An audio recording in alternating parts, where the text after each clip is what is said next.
Anies Baswedan menjadi pembicara dalam ngobrol bareng yang digelar oleh Himpunan Mahasiswa Ilmu Politik Unair, Jumat 26 September 2025 di Gedung ASEK Kampus B Unair Surabaya. Tema ngobrol bareng yaitu demokrasi dan meritokrasi di persimpangan, bagaimana jalan perubahan kita? Diskusi yang dimoderatori Erdogan Taib Ketua Himapol Unair ini berlangsung sangat dinamis. Turut hadir sivitas akademika FISIP Unair, serta mahasiswa dari berbagai jurusan. Banyak aspirasi yang disampaikan, mulai dari persoalan pendidikan, hukum, hingga ekonomi. Semua itu adalah pekerjaan bersama yang penting untuk dibahas. Ini berarti teman-teman di Unair sudah sampai kepada akar masalah yang ada di Republik ini. Ya. Karena salah satu akar masalah Republik ini, kalau sebuah negeri mau maju nih, maka prinsip-prinsip meritokrasi itu perlu dipegang, perlu diprioritaskan. Bukan satu-satunya, tapi itu harus utamakan meritokrasi itu. Kenapa meritokrasi ini penting? Kalau meritokrasi itu artinya seseorang mendapatkan promosi, mendapatkan posisi karena prestasi. Betul kan? Karena prestasi, bukan karena koneksi. Betul kan? Nah, di Indonesia nih banyak yang dapat posisi karena koneksi. Ya, contohnya banyak lah.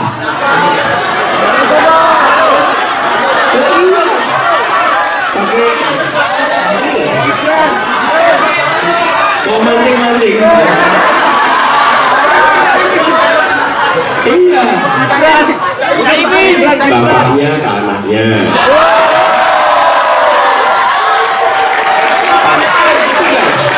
Pamannya ke anaknya. Ke adiknya. Nanti mantu, nanti macam-macam. Teman-teman, meritokrasi itu prinsip utama yang harus dipegang, tapi bukan satu-satunya.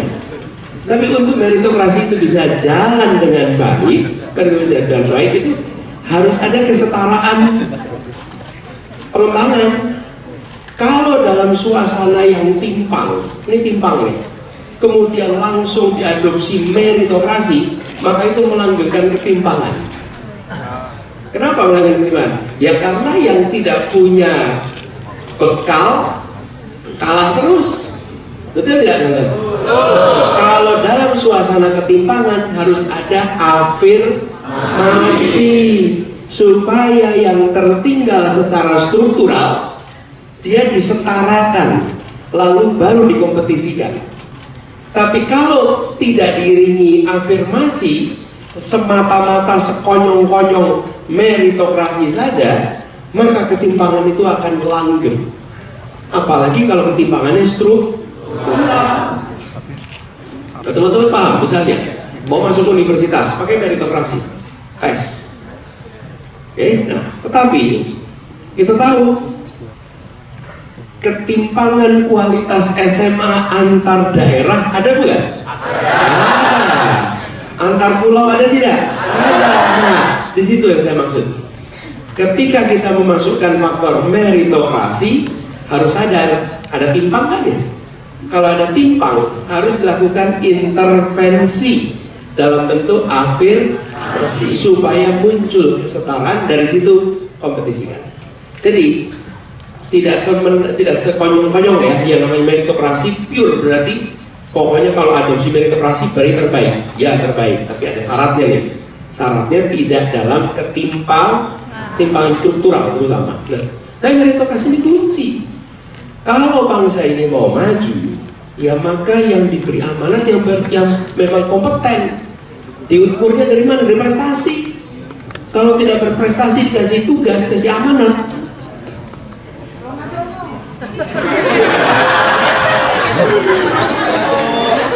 ya nanti nggak bisa ngapa-ngapain, bukan? Iya, nah Itulah sebabnya kenapa meritokrasi ini. Dan teman-teman sekalian, ketika prinsip meritokrasi ini dipegang di puncak, maka dia menular ke bawah. Tapi ketika di atas paling puncak longgar, maka di bawah lebih longgar lagi. Di bawah lebih longgar lagi. Saya pernah menyaksikan, bukan menyaksikan, datang nih rombongan guru-guru dari sebuah provinsi. Mereka menceritakan, Pak, di tempat kami ini, kalau rekrutmen guru yang diangkat, guru yang diangkat dari guru P3K diangkat, itu adalah guru-guru yang punya koneksi, yang punya hubungan keluarga, ponakannya si Anu, anaknya si Anu, sepupunya si Anu, gitu. Kalau nggak kepala sekolah, kepala dinas disebutin gitu. Lalu ketika diprotes nih, si kepala dinas, kepala sekolahnya itu bilang, "Lo yang di Jakarta aja koneksi, kenapa kita nggak boleh?" Coba teman-teman, ini yang saya maksud tadi menular. Ketika dicontohkan kompromi meritokrasi ke bawah itu, karena itulah penting sekali menjaga meritokrasi. Dan begitu meritokrasi diterapkan, teman-teman, maka kita harus bersedia untuk mengakui hasil. Di Indonesia sebetulnya meritokrasi ini sebagian berjalan. Sebagian berjalan. Kemarin saya ketemu dengan pelatih Olimpiade Science, OSN. Itu di OSN itu meritokrasi, gak bisa titipan. Ada yang berani titip ikut Olimpiade? Nggak berani. Kalau tidak berprestasi, nggak masuk. Kita ada yang sudah begitu. Karena itulah kenapa kita masuk sampai level internasional global, menangan. Bahkan saya perhatikan cabang-cabang olahraga yang single, kita jagoan. Panah, panjat tebing, apa lagi? Angkat beban, bulu tangkis. Tapi begitu berkelompok, kalah. Kenapa? Nah, ini saya perhatikan. Kenapa? Membentuk kesebelasan 7 meritokrasi, 4 titipan. Oke? Ya, 7 berdasarkan seleksi, 4 titipan. Nah, selama kita masih mengakomodasi titipan-titipan begini, ya nggak mungkin kita ketemu kelompok yang solid, yang unggul, sulit sekali. Karena itulah kenapa meritokrasi ini prinsip penting sekali. Di sekolah juga begitu. Nah, ini harus dimulai bukan hanya dalam politik, teman-teman sekalian, Bapak Ibu. Teman-teman, ini harus dimulai di seluruh masyarakat, bahwa diutamakan meritokrasi, tapi bukan satu-satunya. Diutamakan supaya mulai dari sekolah terbiasa meritokrasi, terbiasa mengandalkan pada prestasi. Tapi alat ukurnya harus benar. Nah, ini teman-teman yang menurut hemat kami dibutuhkan sekali dalam demokrasi kita. Kenapa? Apa sih prinsip demokrasi ini, teman-teman? Semua kuliahnya di ilmu politik nih. Tidak semua ya. Tapi berminat pada politik gitu ya. Melek politik. Melek politik itu penting. Ikut politik itu penting. Tidak harus jadi politisi. Tapi memahami dan terlibat itu penting. Kalau mau jadi politisi itu soal pilihan jalur, tapi memahami penting. Jangan sampai kita menganggap politik itu sesuatu yang tidak perlu dipedulikan, karena nanti dampaknya ke UKT. Benar nggak? Iya. Kalau nggak peduli politik nanti tahu-tahu ada perubahan gitu. Nah, jadi teman-teman, apa sih demokrasi? Saya bisa buatkan sederhana sekali. Demokrasi itu definisinya ada lebih dari 560 definisi. Jadi antara yang saya sebut demokrasi dan yang dipandang tiap-tiap orang bisa beda-beda. Yang paling sering dikatakan adalah one man one vote, betul nggak? Dari rakyat, oleh rakyat, untuk rakyat. Itu yang sering dikatakan. Tapi sesungguhnya demokrasi itu definisinya lebih dari 560 definisi. Nah, saya mau sederhanakan aja. Demokrasi itu adalah cara membatasi kekuasaan, dibatasi durasinya, dan dibatasi skopnya. Semula kekuasaan itu tanpa demokrasi, tanpa batas. Sekali berkuasa yang membatasi adalah kematian. Durasinya nggak dibatasi. Yang kedua, skopnya nggak dibatasi. Ya dia bikin hukum, ya dia mengawasi, ya dia melaksanakan. Jadi dibatasi skopnya. Jadi eksekutif, legislatif. Jadi kata sederhananya begitu. Dipotong durasinya, dipotong skopnya. Karena itu, kalau kita mau menyebut demokrasi kita ada, maka minimal satu, ada pemilu yang free and fair. Pemilu saja nggak cukup. Zaman Orde Baru itu ada pemilu, betul kan? Tapi nggak perlu survei. Tapi sekarang juga kelihatannya nggak perlu survei. Pemilu nggak perlu survei. Kenapa? Karena sebelum hasil keluar kita sudah tahu, betul nggak? Jadi zaman Orde Baru itu nggak perlu kita survei. Kita tahu nomor 1 pasti Golkar, nomor 2 pasti P3, nomor 3 pasti PDI waktu itu. Pasti sudah, nggak mungkin berubah tiap pemilu itu. Karena itu seperti seremonial. Itu elektoral demokrasi. Jadi ada free and fair election. Lalu ada oposisi, memberikan ruang pada oposisi. Kalau tidak ada ruang untuk oposisi, maka tidak terjadi yang disebut dengan demokrasi. Ruang untuk oposisi itu apa? Bukan basa-basi di luar saja, tapi diberi kesempatan oposisi untuk hidup. Yang sering terjadi adalah boleh di luar, tapi dihentikan seluruh jalur sumber dayanya. Kalau di luar pemerintahan, ambil kredit aja nggak bisa. Ngurus apapun sulit. Bikin event, izin nggak keluar. Masuk kampus, mendadak batal acaranya. Ini teman-teman praktek yang terjadi. Jadi disebut sebagai memberikan ruang oposisi itu dalam artian sesungguhnya. Yang ketiga, minimal ada kebebasan berbicara, freedom of speech, freedom of expression. Itu harus ada. Di mana media memiliki kebebasan. Kalau media tidak lagi memiliki kebebasan, teman-teman di sosial media juga tidak punya kebebasan, maka tidak bisa lagi dikatakan sebagai sebuah demokrasi. Nah, ketika kewenangan yang didapat melalui proses demokrasi itu tidak diiringi dengan meritokrasi, maka yang nanti akan bertugas di dalam kewenangan adalah orang-orang yang inkompeten. Ketika inkompeten terjadi, maka sulit bagi demokrasi untuk bisa menghasilkan yang dijanjikan. Yang dijanjikan dari demokrasi apa sih? Pembangunan sesuai aspirasi rakyat. Kalau sekedar pembangunan banyak, tapi kalau ada demokrasi sesuai aspirasi, nah itu sesuai aspirasi itu bisa mandek. Kenapa mandek? Karena yang berada di sana adalah orang-orang yang masuk karena koneksi, dan koneksi kecenderungan yang menjaga kepentingan di antara kelompok yang sendiri. Nah ini teman-teman menyebabkan jebakan demokrasi.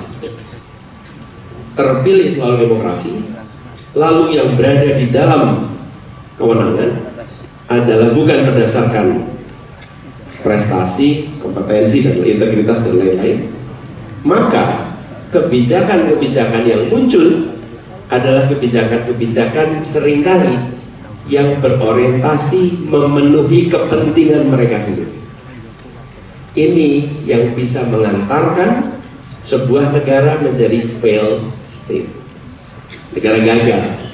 Kenapa negara gagal? Karena di dalam negaranya, udah baca bukunya kan? Why Nation Fail, Acemoglu.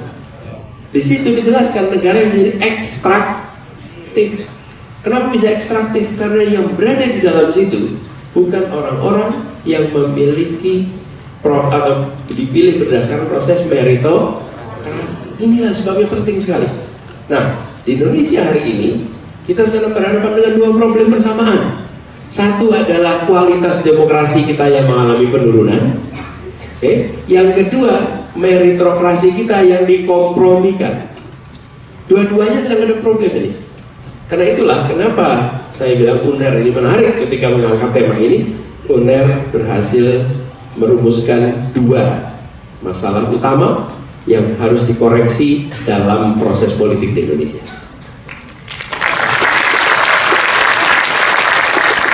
mengembalikan demokrasi ke tracknya dan mengarus utamakan meritokrasi. Nah, kalau ini bisa jalan bersama teman-teman, maka kita akan mendapatkan kondisi atau prasyarat kondisi lebih baik. Bagaimana meritokrasi ini bisa dibangun? Teman-teman, meritokrasi dibangun itu satu, di dalam partai sendiri ada mekanisme untuk melakukan assessment atas kinerja anggota partai itu. Dulu pernah ada partai yang punya seperti ini. Saya tahu PAN itu dulu pernah punya. Diberikan tanda, diberikan semacam penghitungan. Siapa mengerjakan apa, kampanye di mana, turun ke lapangan apa, yang dikerjakan apa, itu semuanya ada skornya. Sehingga itu menjadi salah satu bahan.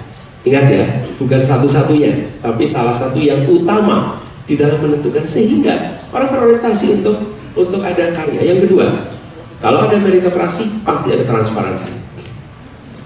Kenapa ada transparansi? Mungkin nggak ada penilaian tanpa transparansi? Mungkin.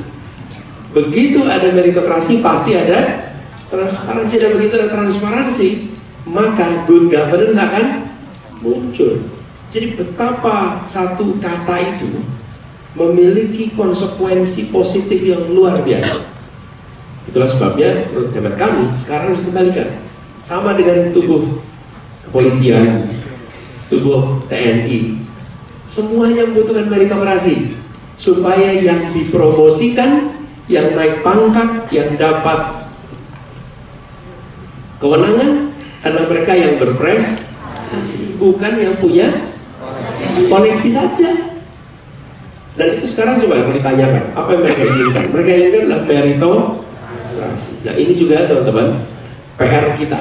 Jadi kalau saya boleh sampaikan dalam kesempatan ini, membereskannya dari mana? Dari sekarang. Yuk teman-teman semua, mulai dengan meritokrasi. Bagaimana BEM di UNER, di FISIP, organisasi kemahasiswaan, nomor satukan meritokrasi. Mereka yang berprestasi, mereka yang kompeten, mereka yang mendapatkan kepercayaan dan kewenangan. Tentu di dalam itu ada banyak faktor. Betul nggak teman-teman? Leadership itu bukan sekedar soal punya kompetensi. Apa sih membuat seseorang dijadikan pemimpin? Percaya, apalagi jujuran, kompeten, apa? Terkenal, ya. Terkenal, ya. Apa lagi? Dipercaya, amanah, ya percaya itu amanah.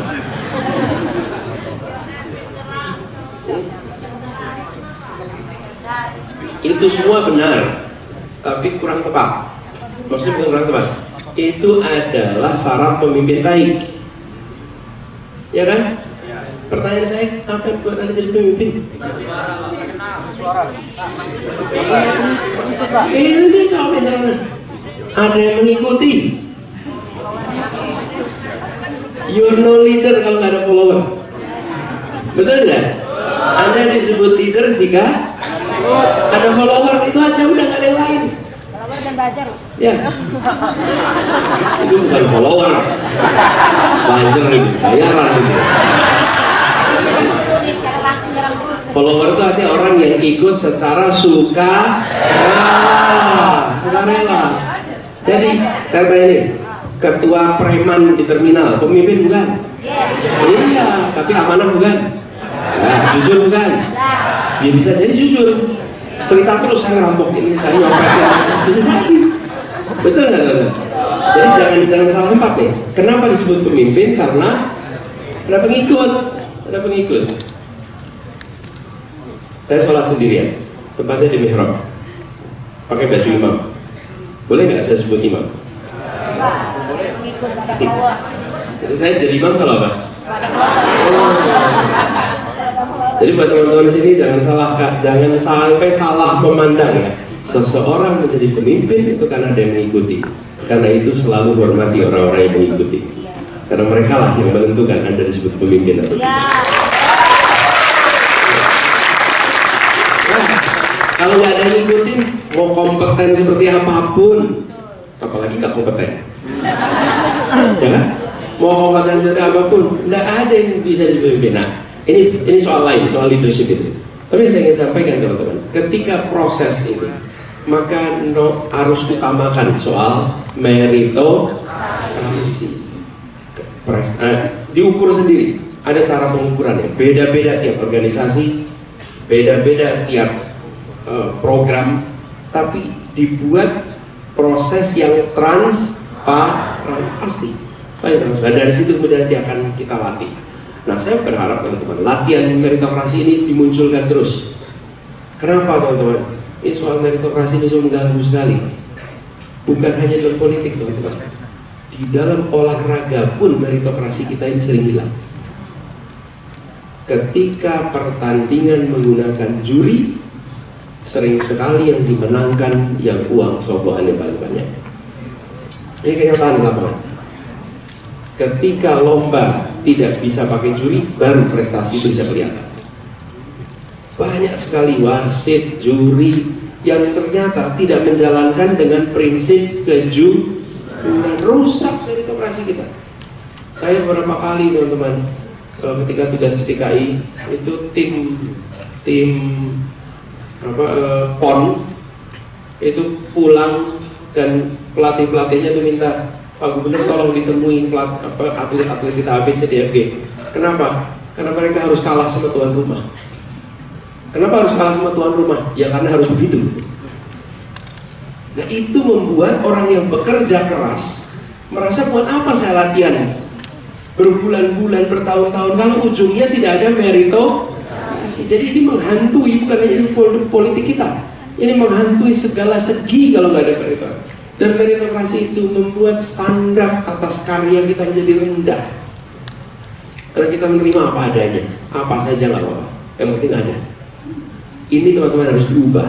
Jadi satu kata ini saja penting untuk kita miliki. Dan termasuk olahraga. Teman-teman tahu Brazil ya? Brazil itu satu-satunya negara, halo, yang di dalam Piala Dunia itu selalu masuk final. Betul nggak?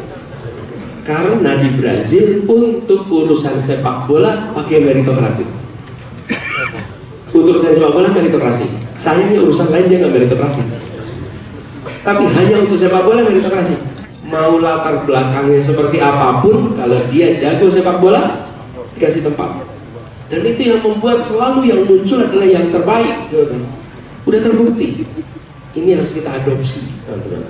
Dan lihat kejadian di Korea Selatan, kejadian di Taiwan, kejadian di Jepang, kejadian di Singapura. Itu ada semua negara-negara yang mengalami kemajuan luar biasa. Ada seorang yang menulis namanya Kishore Mahbubani. Dia mencatat mengapa di negara-negara itu terjadi kemajuan luar biasa. Dan salah satu jawabannya adalah meritokrasi. Meritokrasi. Tidak ada seseorang diangkat dalam posisi tanpa prestasi. Nah, ini membutuhkan kedewasaan dan membutuhkan latihan. Itu harus dibangun. Dan harusnya yang punya begini siapa? Pemimpin. Tapi kalau pemimpinnya tidak mempraktekkan meritokrasi, justru mengkhianati meritokrasi, maka menular sampai ke bawah. Sekarang teman-teman di UNER sudah memulai. Yuk kita gaungkan meritokrasi ini menjadi gerakan baru di Indonesia. Gerakan meritokrasi untuk Indonesia. Jadi adogan itu jawaban panjang saya atas pertanyaan singkat Anda tentang meritokrasi. Kalau boleh kita lebih banyak dialog dengan teman-teman, karena kalau lihat antusiasme di sini nampaknya teman-teman punya banyak gagasan. Saya pengen dengar gagasan dari UNER seperti apa, gagasan dari Surabaya seperti apa. Silakan. Baik, dari mukanya saya emang pengen tanya semua ini deh. Anies pun menyorot pemerintahan saat ini yang cenderung mengabaikan sistem meritokrasi, yakni pemberian kedudukan, jabatan, atau kekuasaan serta penghargaan kepada individu berdasarkan kemampuan, prestasi, dan kualifikasi, bukan berdasarkan faktor-faktor seperti kekayaan, status sosial, atau koneksi pribadi. Hampir di semua jenjang, baik di pemerintahan maupun di sektor swasta.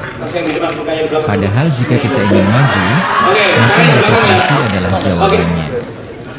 Untuk bisa untuk memfasilitasi ya sebetulnya interaksi antar warga, itu kalau pakai bahasa administratif, antar rakyat kalau bahasa politik, warga sama rakyat, supaya ada perasaan kesetaraan.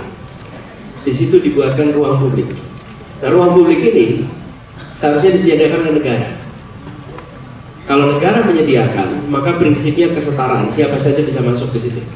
Dan ruang publik ini bisa mulai dari, contoh, taman, tadi disebut, trotoar, kemudian stadion, yang tidak kalah penting, transportasi umum, itu ruang publik. Di tempat-tempat seperti itu, saya beri contoh, di tempat transportasi umum, kalau Anda naik bis kota di Jakarta atau naik MRT di Jakarta, maka disitulah Anda bisa merasakan yang namanya CEO berdiri sampingnya office boy. Oke? Itu nggak bisa ditemukan kalau bukan ruang publik. Kenapa? Masuk ke bandara, Anda ketemu business lounge dan reguler, kan? Tapi kalau di transportasi umum dalam kota ada kesetaraan. Jadi ruang publik itu salah satu cara untuk membangun demokrasi, kesetaraan. Saya beri contoh, di Jakarta ada namanya Jalan Jenderal Sudirman. Kalau teman-teman tahu, Jakarta itu salah satu jalan terbesar mungkin di Indonesia. Dulu tidak ada trotoar. Apa yang terjadi? Yang ke jalan itu hanya orang yang bekerja di Jalan Jenderal Sudirman, pemilik atau profesional. Tapi rakyat biasa nggak ada yang lewat situ. Dari yang jalan-jalan.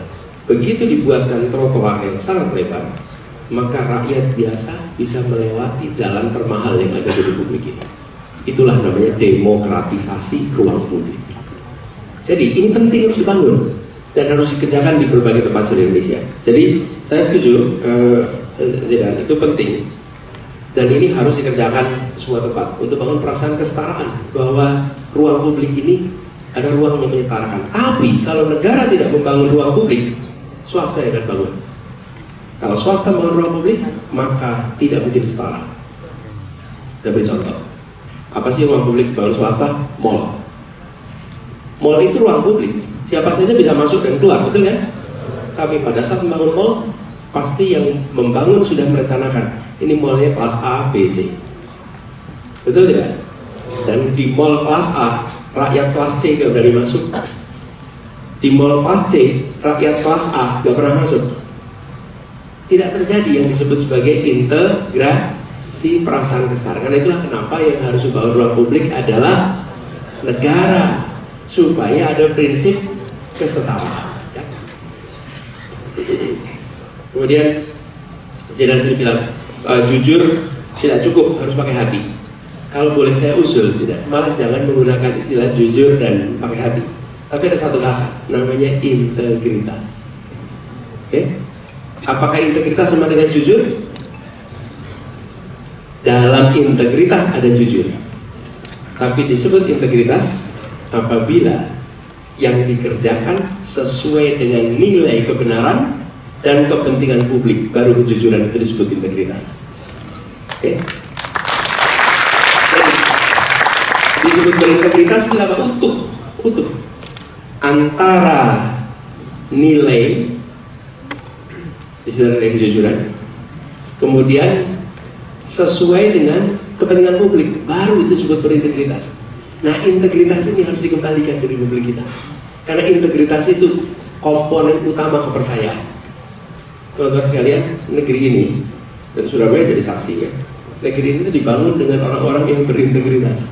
Karena itulah kenapa orang percaya, karena berintegritas. Jadi saya usul menggunakan istilah integritas, karena disitulah kemudian kejujuran tambah kepentingan publik tambah nilai. Farel, ini pertanyaan saya rangkum aja ya pertanyaannya, terkait dengan apakah problem meritokrasi dan demokrasi ini penyebab banyak penguasaan mafia dan lain-lain tak terkendali. Salah satunya ketika tidak ada meritokrasi, adanya koneksi. Tapi yang tidak kalah penting sebenarnya teman-teman, di dalam pembiayaan politik kita termasuk pembiayaan partai politik kita, belum ada peraturan yang membuat partai politik itu bisa bekerja dengan baik. Pendanaannya banyak yang abu-abu, kampanye juga begitu. Kampanye itu begitu banyak dana yang harus dicari dan negara tidak hadir. Menurut saya ini salah satu reform yang harus dikerjakan. Jadi di samping soal meritokrasi dan demokrasi, salah satu sebab mengapa seperti oligarki, mafia bisa bertahan dan kuat karena pembiayaan politik tidak diatur dengan benar. Tidak diatur dengan benar. Selama itu tidak diatur benar akan sangat sulit sekali. Dan kalau diatur dengan benar dan negara juga harus ikut membiayai, maka akan ada transparansi. Nah, kalau pakai uang publik harus transparan, bukan? Nah, di sini teman-teman, tentang membiayai dan negara ini ada satu situasi yang rumit ini. Kalau negara diminta membiayai partai politik, saat ini opini publik cenderung tidak setuju. Kenapa? Udah korup dibiayai pula. Bener nggak teman-teman? Udah korup dibiayai sama negara. Di sisi lain teman-teman, kalau dibiayai negara, maka dana harus bisa dilaporkan dan diaudit. Betul nggak? Karena uang publik.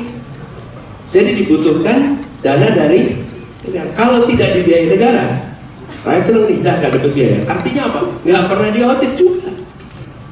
Karena tidak menggunakan uang publik. Di sini teman-teman, dibutuhkan satu langkah terobosan. Harus berani. Dengan diputuskan diberikan dana negara dan diputuskan ada pengawasan dan jumlahnya cukup, teman-teman sekalian akan sulit sekali untuk menjalankan sebuah organisasi seluruh Indonesia ketika tidak ada pendanaan yang benar. Sulit sekali, sulit sekali. Dan apa yang terjadi? Akhirnya ambil kanan kiri. Coba bayangkan kalau BEM anggarannya nggak cukup, kan jadi wakil ketua BEM yang di Melvin. Wakil presiden dengan dia presiden ya, wakil presiden betul.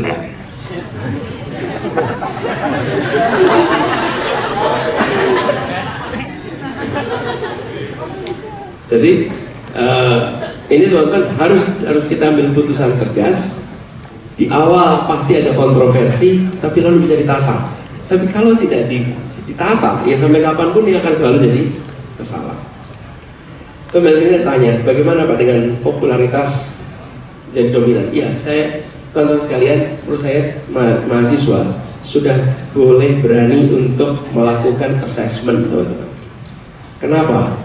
Saya perhatikan selama ini calon kepala daerah, calon kepemimpinan nasional, media-media utama sekalipun, ketika menonjolkan nama untuk dipertimbangkan, mulainya dengan elektabilitas, mulainya dengan popularitas. Jarang yang dimulai itu dengan rekam jejak, teman-teman. Rekam jejaknya apa? Kalau seumur hidup nggak pernah ngurusin orang banyak, dikasih tugas di pemerintahannya nggak ngurusin orang banyak juga. Pernah. Tapi kalau Anda lihat rekam jejaknya nih, dari sekolah menengah sampai perguruan tinggi, saya paksa itu isinya adalah mengurusi masyarakat banyak, pasti besok dia akan ngurusi masyarakat banyak. Betul tidak? Betul. Nah, rekam jejak itu seringkali dilewatkan, dikalahkan dengan popularitas. Nah, ini menurut saya rekam jejak. Yang kedua, karyanya apa? Karyanya apa? Pikirannya apa? Gagasannya apa? Karena kalau pemimpin di tingkat kabupaten sekalipun, kalau tanpa gagasan teman-teman, maka itu nggak akan ada arah. Jadi buat Melvin, saya setuju, ini harus dorong, dan mahasiswa harus berani munculin nama. Mahasiswa itu suka takut munculin nama. Kenapa? Takut dianggap berpolitik praktis. Betul nggak teman-teman? Di sisi lain, kalau tidak ada yang menerobos, maka teman-teman akan selalu mengalami kesulitan. Karena yang teman-teman sebut adalah orang-orang yang selama ini hanya mengandalkan pada elektabilitas. Lalu bagaimana peran mahasiswa terhadap oligarki, terus kemudian Anies mengatakan, jika ingin fair, prestasi harus menjadi penilaian utama dalam menentukan jabatan atau kekuasaan seseorang dan bukan berdasarkan koneksi. Teman-teman, ini PR. Pentingnya menempatkan meritokrasi sebagai prinsip utama, memenangkan prestasi di atas koneksi. Terus memonitor kebijakan. Mereka yang berprestasi harus menjadi yang memiliki kesempatan. Jangan kendor. Ikut berjuang, tantangannya tidak kecil, tapi itu butuh stamina mental, stamina fisik, stamina intelektual. Itu kalau 3 stamina itu kuat, perjalanan panjang bisa dilewati dengan baik. Tidak ada, benar sekali, tidak ada sebuah negara yang ideal demokrasi maupun ideal merito, bahkan ideal negara pun nggak ketemu gitu. Yang ada adalah negara yang kira-kira antara apa yang direncanakan dengan apa yang dicapai makin dekat jaraknya. Itu yang sering kita temui. Nah, bagaimana menghadapinya? Ini adalah pertanyaan. Bagaimana menghadapi yang tidak ideal dari demokrasi? Harus dikombinasikan, seperti saya katakan tadi, bahwa di dalam pilihan rektor misalnya, maka yang diajukan sebagai calon 3 orang itu terpilih salah satu, terdapat rektor yang bagus. Itu karena ada meritokrasi dulu sebelum jadi calon. Nah, ini yang dibutuhkan sekarang. Ketika sudah dibuka ke publik, pasti publik itu memilih berdasarkan banyak faktor, tapi unsur kompetensi, unsur prestasi, unsur rekam jejak itu ada pada nominasi. Itu yang terjadi di banyak negara demokrasi. Teman-teman lihat negara demokrasi itu ketika terpilih ketemu perdana menteri yang bagus, ketemu presiden yang bagus, ketemu wali kota yang bagus. Kenapa? Karena nominasinya meritokratik, tidak pure meritokratik, tapi unsur meritokrasi itu dominan. Jadi tidak akan ketemu dengan calon yang nggak kompeten. Tentu anomali ada, 1-2, 1-2 gitu ya. Tentu ada anomali, tapi umumnya kalau itu dikerjakan maka kita akan punya satu sistem yang baik. Nah, ini Bu Dewi, saya melihat Indonesia pernah punya seperti ini. Bahkan kampus aja, teman-teman, masuk kampus pernah ada, di mana dosen anaknya nggak bisa masuk ke kampus tempat dia ngajar.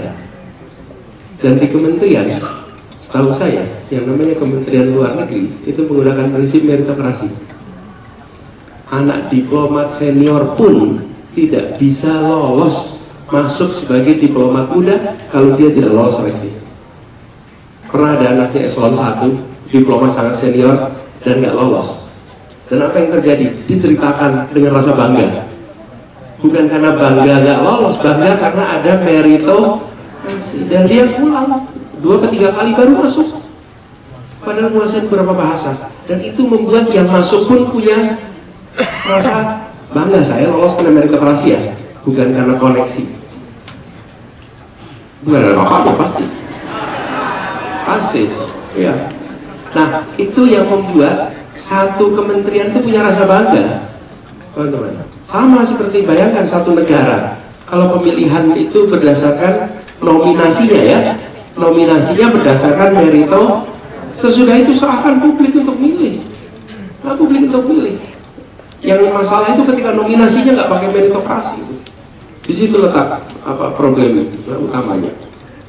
Nah, kemudian ini pertanyaan ini sama dengan pertanyaan Bu Zulfa, apakah masih ada harapan dengan situasi yang seperti sekarang ini? Menurut teman-teman gimana? Masih ada harapan? Iya, arek Surabaya itu loh. Iya, arek Surabaya itu berani teman-teman. Harapan itu selalu ada. Surabaya ini kan terkenal dengan apa? Boleh, wani, apa lagi? Bondo nekat. Perang apa? Perang 10 November. Nih, ini di Surabaya nih, perang 10 November. Berapa lama perangnya itu? Halo. Berapa lama teman-teman? 10 November. Senin Kemis. Puasa. Ayo teman-teman, ada yang tahu berapa lama perang? Jika prinsip ini Saya mau tanya sama dia. sektor, Saya diundang bicara,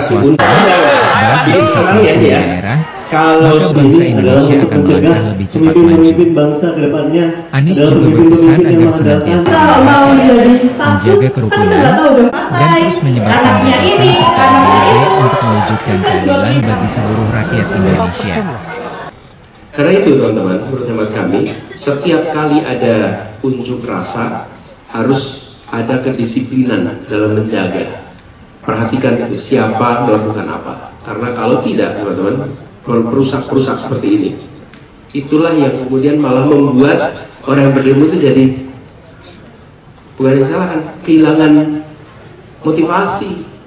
Kenapa? Karena ketika pulang akan disalahkan banyak orang, ngapain kamu bikin demo, akhirnya terjadi kerusakan. Betul ya teman-teman? Karena itu saya melihat yang melakukan ini bisa jadi justru yang ingin menghentikan demonstrasi. Karena dengan cara begitu demonstrasi langsung berhenti. Dan itu praktek lumrah dikerjakan di banyak negara. Dilakukan tindakan kriminal bersamaan membuat yang demo betulan menjadi mundur. Ini bukan hanya di Indonesia, di banyak tempat kejadian seperti ini. Ini praktek yang sering terjadi. Dan kami juga perlu merasakan ketika di era Orde Baru, seringkali ketika ada demo, justru ada yang melakukan tindakan-tindakan keras yang membuat yang lainnya. Dari teman-teman, rumuskan apa yang mau dikerjakan, apa yang mau dituntut, apa yang mau diminta dengan baik. Lalu tadi Kesha menceritakan tentang banyak media yang diam. Ini salah satu masalah di negeri kita. Tapi untungnya ada sosial media. Selama sosial media ini masih bisa bicara, memang kuat-kuatan sama buzzer. Betul nggak teman-teman? Ya, buzzer itu suaranya keras, tapi kualitasnya rendah. Ya nggak? Teman-teman ini yang organik ini, suaranya kadang-kadang kalah keras, tapi kualitas yang muncul pikirannya lebih baik, berkelas lah, berkelas. Jadi Anda boleh menyatakan diri berkelas. Tepuk tangan buat teman-teman semua. Dan apa yang terjadi? Sekarang apa yang dikerjakan di Indonesia menginspirasi di Filipina, menginspirasi di banyak tempat. Jadi ya meskipun Belanda misalnya ya, itu di Peru, di banyak negara. Nah, apa sih teman-teman? Ini artinya interconnectivity itu sudah terjadi. Dan apa yang terjadi di negeri ini disaksikan oleh teman-teman yang lain. Nah, saya usul teman-teman, ada tiga unsur yang coba teman-teman pikirkan di Surabaya ini. 1, demokrasi. 2, anak muda. 3, digital teknologi. Oke, 3 ini ketika dikombinasi itu menghasilkan kekuatan yang dahsyat. Anak muda dengan ide kebaruan, anak muda dengan idealisme, anak muda dengan keterisolasian dari kepentingan. Kenapa anak muda itu berani? Karena anak muda tidak tahu risiko. Karena tahu risikonya, teman-teman. Tapi kalau mereka yang sudah menjadi pejabat-pejabat tahu persis risikonya ini. Anda nggak tahu risiko. Anda tidak punya risiko apapun secara langsung. Jadi inilah kekuatan anak muda. Dan anak muda, kenapa anak muda itu menarik? Bawa kebaruan, teman-teman. Anak muda kalau nggak bawa kebaruan dia sudah tua. Bener. Dan kalau anak muda ngomongnya dulu aja tua ini. Tapi kalau ada orang tua ngomongnya besok ini masih muda ini. Jadi makanya kalau teman-teman perhatikan, kalau ada orang pidato mulai dengan dulu aja tua ini. Benar. Jadi buat Pak dosen ini jangan mulai dengan dulu. Karena dulu langsung tua. Anak muda itu boleh kebaruan. Nah, ditambah dengan teknologi digital. Teknologi digital telah membuat gagasan bisa menembus semua batas karena gagasan dikombinasi dengan kreativitas dan kreativitas dikombinasi dengan alat peluncur digital yang itu kemudian membuat gagasan sudah menyebar kemana-mana dengan sangat cepat. Ini adalah kekuatan dasar. Lalu demokrasi tanpa ruang ada kebebasan di dalam berekspresi. Jadi teman-teman sekalian, Ini yang kemudian menjadi satu kombinasi yang bisa apa ya, dahsyat kalau teman-teman muda bisa kerjakan bersama. Gitu ya. Lalu terakhir Zulfa, Bu Zulfa tentang kritik. Demokrasi banyak kritiknya. Ya, bahkan perdebatannya panjang. Mana Bu Zulfa tadi itu? Oh, di atas, oke. Tinggi sekali Bu Zulfa posisinya. Oh, Mbak aja, Mbak Zulfa. Gini, demokrasi itu banyak sekali kritiknya, teman-teman. Nah, kalau boleh saya tegaskan di sini, yang dimaksud sebuah demokrasi itu tadi dibatasi durasinya, dibatasi skopnya. Dibatasi skopnya dalam membuat kesepakatan secara damai. Aturan main dalam demokrasi itulah yang membuat demokrasi ini berfungsi atau tidak berfungsi. Aturan main. Nah, kalau di dalam bangunan teman-teman ada yang namanya arsitektur bangunan. Demokrasi juga ada arsitekturnya. Arsitektur itu bukan hanya soal keindahan bangunan. Arsitektur itu membentuk perilaku. Perilaku terbentuk dengan arsitektur. Nah, jadi Bu Zulfa, aturan main di dalam demokrasi itu yang akan menentukan seperti apa sebuah kekuasaan dikelola. Nah, ketika tadi ditunjukkan bahwa demokrasi dengan kebebasan menghasilkan chaos. Karena itulah kenapa di dalam demokrasi ada aturan main, dan demokrasi nggak bisa sendirian. Ada namanya rule of law, aturan hukum dan ketertiban, supaya kebebasan tidak menghasilkan chaos. Jadi sekarang perdebatannya sudah jauh lebih maju daripada di era Yunani dulu, perdebatan tentang demokrasi. Sekarang itu perdebatannya sudah pada fase bagaimana aturan main di dalam mengelola masyarakat dibuat agar semua kepentingan bisa diakomodasi dan tujuan bersama bisa tercapai. Itu demokrasi sekarang sudah sampai ke situ percakapannya. Nah, lalu ada pertanyaan tadi, bagaimana dengan aturan yang datangnya dari kitab suci? Karena itu rujukan, itu bisa menjadi salah satu inspirasi di dalam mengambil keputusan untuk kepentingan bersama. Dan sesungguhnya teman-teman, salah satu praktek demokrasi yang sudah dilaksanakan di masa belum ada praktek itu adalah era 4 khalifah di Madinah. Sesudah Rasulullah SAW wafat, apa yang terjadi? Pemilihan khalifah menggunakan musyawarah. Teman-teman, di zaman itu nggak ada itu pemilihan pakai musyawarah. Ini kita bicara tentang abad ke-7. Pemilihan itu berdasar paling kuat. Siapa yang pegang senjatanya paling kuat, dia yang jadi pemimpin. Perang menang, dia jadi pemimpin. Itu cara berkuasa. Apa yang terjadi? Musyawarah. Dan itu berlangsung, kalau teman-teman perhatikan, berapa tahun? 29 tahun. 10 tahun era Rasulullah, 29 tahun era 4 khalifah. 39 tahun kita menyaksikan yang hari ini, kalau waktu itu ada terminologi, hari ini akan disebut sebagai proses demokrasi. Tapi hari itu belum ada istilah demokrasi. Tapi semua catatan menunjukkan bagaimana pemilihan khalifah. Bahkan setiap kekhalifahan yang muncul sesudahnya, yang masuk kepada wilayah legislatif diserahkan kepada siapa? Para alim ulama. Ini dipegang wilayah eksekutif. Jadi sesungguhnya praktek-praktek demokrasi itu sudah terjadi. Nah, ini menurut saya sekarang kita diskusinya lebih pada bagaimana kita mengatur kesepakatan bersama, dan salah satu sumbernya adalah ajaran-ajaran agama, dan itu yang kemudian sekarang kita gunakan. Apakah sempurna? Tidak. Yang ada adalah disempurnakan terus-menerus.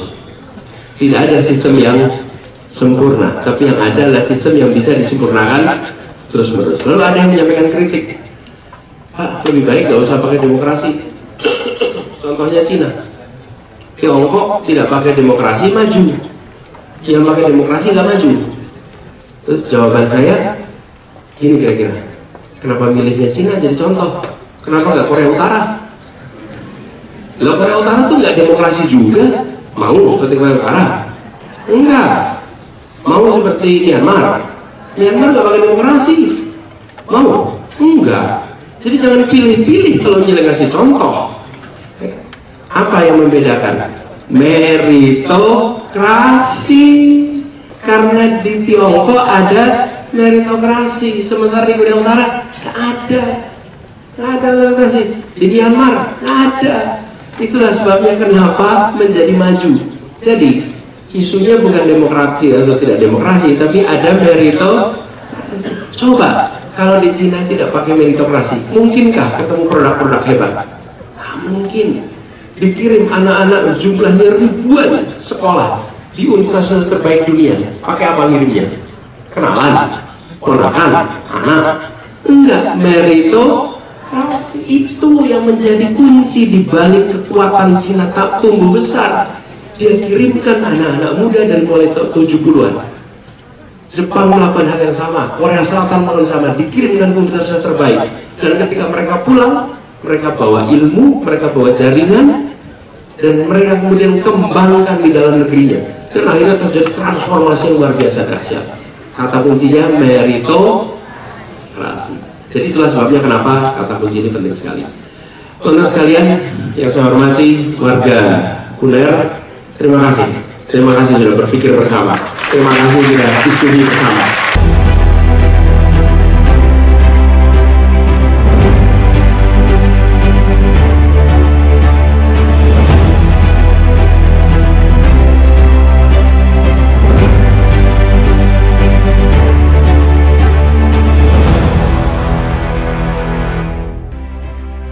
Anies mengaku, kunjungan ke kampus UNAIR sangat istimewa dan dirindukan. Terakhir kunjungan saat debat presiden. UNAIR dianggap sebagai kampus yang dinamis, dan mencetak insan cendekia yang bisa membangun bangsa Indonesia.